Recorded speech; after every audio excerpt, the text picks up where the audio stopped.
Good morning. Welcome to this week's training. I'm going to teach you some stuff about hormones and your emotions. So if you are like me, and the way that I used to think was that hormones are what was controlling my emotions.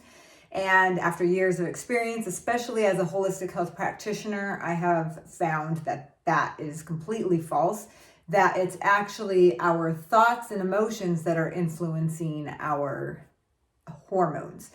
And that might take a little bit to grasp onto, but it's basically the idea that you have a thought, that thought sinks into your brain, and your brain says, okay, what hormones do I need to produce in order to make that statement that you just said to be true? So as I go through this, you'll be able to see some of that, exactly what I'm talking about. So if you are dealing with a lot of hormonal imbalances, if you're dealing with all kinds of hormonal symptoms, whatever they may be, and you are probably getting more and more each month or with age, as we say, then this is really something that you're going to want to really understand for yourself, because like me, this was the game changer. This is once I started to see and work on my own self-talk, my own self-belief, all of those kinds of things, my hormones, everything started to change. So let's just dive into this really quick. So when you have hormonal imbalances, this is a lot of what's happening. You're doing lots of negative self-talk. So you might even feel like you're stating facts like you're overweight, you really can't do this, you really don't have the ability, or there's just not enough time. But you're doing a lot of this negative talk, negative stuff. This is all about the concept of yourself. So if you're talking about not having enough time, then that's simply meaning that you have this belief about yourself that you can't do everything in the time that you have.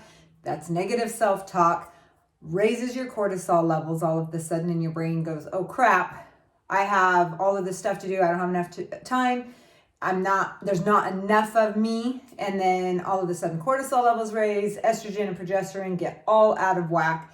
And then you end up with all kinds of hormonal symptoms, which a lot of times I hear this from people that this is like after their third child, second child, whatever. Like there's a distinguishing factor of when they see that all of their hormonal symptoms started. And it's normally starts with this kind of stuff. Like there's just so much on yourself, and you're not showing up the way that you want to. So you start doing lots of negative talk. Maybe it's just about yourself, but just negative talk in general.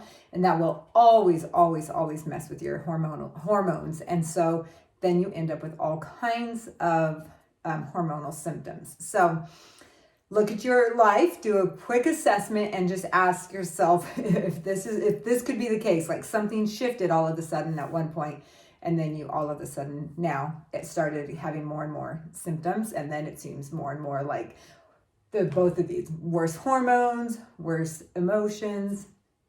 So one of the keys to balancing your hormones is to understand that role and how much influence you have over your hormones.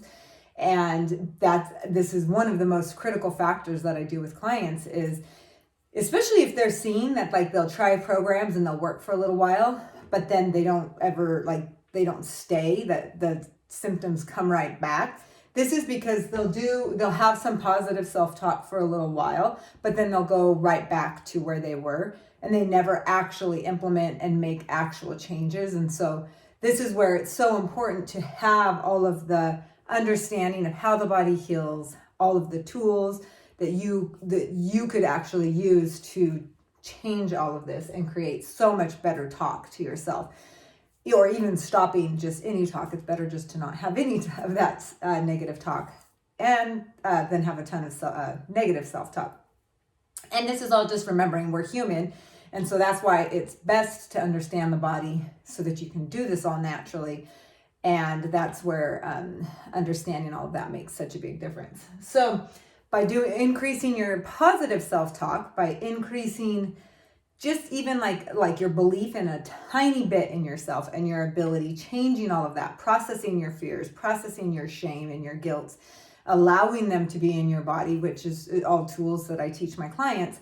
But by doing that, then your estrogen and your progesterone start to balance, your cortisol levels come down, all of your symptoms start to slowly go away. Actually, it happens pretty rapidly. That's exactly why my program's 3 months, is because if you're fully committed, you could change so much so quickly. And so you not only do you increase your confidence, but you also, all of your hormonal symptoms start to go away. All of a sudden you realize, I had a period and I didn't even cramp the week before, or I didn't even have any emotional breakdowns.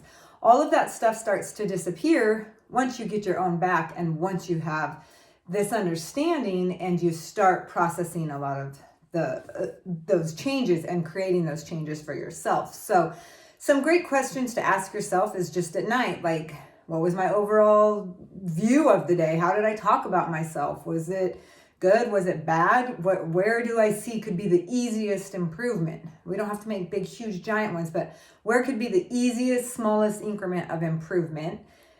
And what do I need to believe about myself to even try to make that improvement? Do I need to believe that this is even the truth? Do I need to believe that I want to change? Do I what are my belief systems, and how did that filter through my day? And then pay close attention to, as you look back at what you were, your underlying thought for the day, what also was happening in your body? Were you dealing with a lot of symptoms? Did you have headaches, cramps? Did your body hurt? Did your knees hurt? Was your digestion funky? Was your skin super itchy? Like, all of these symptoms are coming because of the overlying thoughts that you had throughout the day. So that's why it's super critical that you pay close attention and decide what you want to think first thing in the morning. That gives your hormones instructions as to what they need to do. So hopefully this is helpful. Listen to it again, go through some of those questions that I said, and really process, like, how are you talking to yourself and how that is correlated to 100% to what your hormones are doing. And if you're ready to work on that. So if you're ready, this is what I do. 3 months of one-on-one weekly coaching with clients, and I take them through the body's natural healing process, but this is the underlying tone that we take through the whole coaching program. So otherwise, just enjoy this and try this work and let me know how it goes. Have a great week. Bye.